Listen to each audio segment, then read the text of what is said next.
Most of the soil on the plains is clay, which prevents drainage. With the coming of the rains, the level of the rivers rises, and because the land is so flat and the soil non-porous, many marshes are formed. The majority of them will disappear in the dry season. But as the ground is flooded, the seeds that had been left buried in the mud the year before spring to life, covering the waters in dense vegetation. Water hyacinths rapidly coat the surface of the lagoon. There are more now than ever, since the herbivores that feed on them have been reduced in numbers. These plants can now be seen in almost all the marshes of the plains.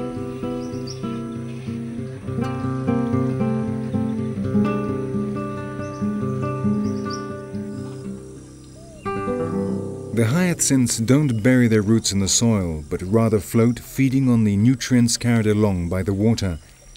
In this way, they can drift with the current and so easily colonize new territories.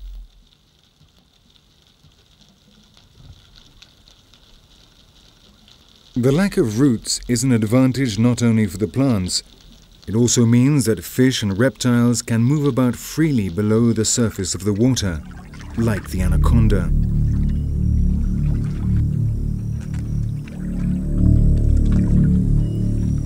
The hyacinths also provide a place to hide, a form of camouflage.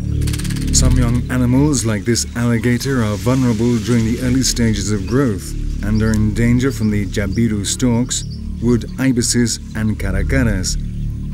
The vegetation along the river banks is a safe place in which to hide until they are able to defend themselves.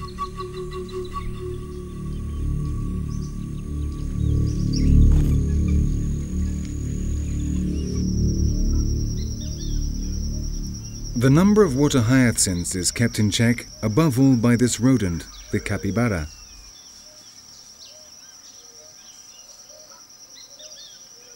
With its webbed feet and nostrils placed high up on its head, it is perfectly adapted to life in the water. It stays there for many hours during the day, eating the aquatic plants before moving on to the grass of the plains at dusk, when the temperature becomes bearable. The capybara, weighing in at 50 kilos, is the largest rodent on Earth.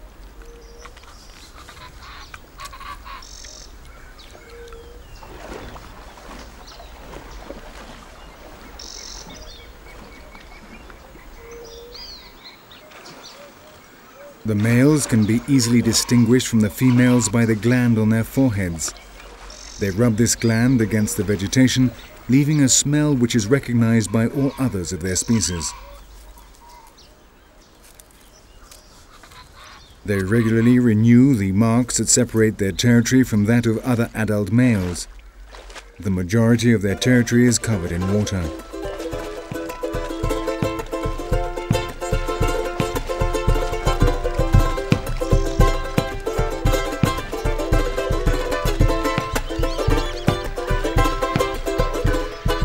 After a gestation period of 4 months, the capybaras give birth to between 2 and 8 young. The mating season is time to ensure that they are born at the end of the rainy season, when conditions are at their best and the chances of survival greatest. Around 50% survive, which gives us some idea of the demographic potential of these rodents.